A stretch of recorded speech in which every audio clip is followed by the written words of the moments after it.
Good day, this is the Professor, CBMD PhD, and today's Friday, March 31st, 2023. It is 5:10 and 43 seconds, a.m. Eastern Standard Time, and today's research, Shigella bacteria. So let's hop to it here. As form is malfunction, protein shape lets bacteria disarm it. Researchers show a crucial protein of the innate immune system has 6 different forms, and probably many different roles in the body. Date March 30th, 2023. Source: University of Connecticut. As Shigella bacteria can infect humans, but not mice. A team can now explain why. Their findings may explain the multifariousness of a key weapon of our immune system. As Shigella infections cause fever, stomach pain, and prolonged, sometimes bloody diarrhea for as long as a week, the bacteria sicken 450,000 people each year in the U.S. alone. Although most people recover on their own, children and those with weakened immune systems are at risk of Shigella infections spreading to their bloodstream and causing kidney damage. As Shigella infections are a significant cause of sickness and disability, but it is difficult to study the bacteria because it only sickens primates, like humans and apes, not animals easy to study. In a laboratory, the bacteria cannot infect more typical laboratory animals, such as mice. As previous research has looked at how Shigella interacts with gastrin B, a critical part of our immune system that helps protect us against infection. Gastrin B is a member of a protein family called gastrin, which includes gastrin A, B, C, D, E, and F.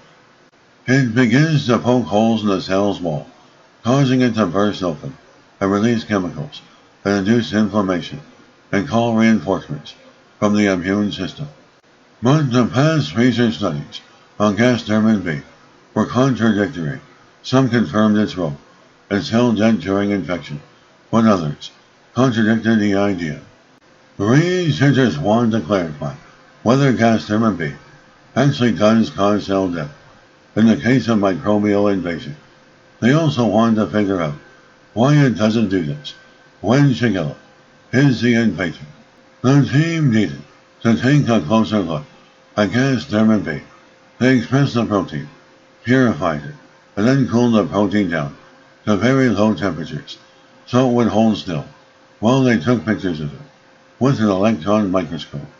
Researchers collected hundreds of thousands of images to build the 3D models of protein molecules at the atomic level. Through these models, researchers will understand what these proteins look like and how they do their job. However, the mouse version of the protein has a different shape that prevents Shigella from latching onto it, resulting in the rapid clearance of the bacteria and preventing infection.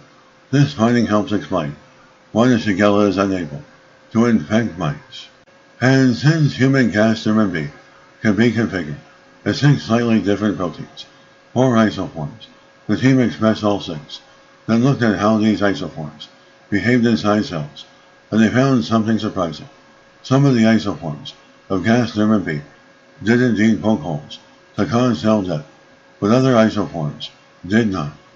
They showed that only 2 of the isoforms of gastrin B cause pyroptosis, or cell death, and those 2 isoforms contain a specific protein segment that is absent from the other gastrin B isoforms, as shown by their cryogenic electron microscopy structure. The finding may explain many mysteries of cell death and life. Cancer cells, for example, are notoriously long-lived and unlikely to die of high pyroptosis. It may be that these cancer cells express only gastrin B isoforms that don't poke holes in cell walls. However, we don't yet know what these other isoforms are doing. It may be that the different isoforms of gastrin B play significant and distinctive roles depending on where they are in the body, and different cell types preferentially express different isoforms. The protein structures that the team discovered have significant implications for drug development.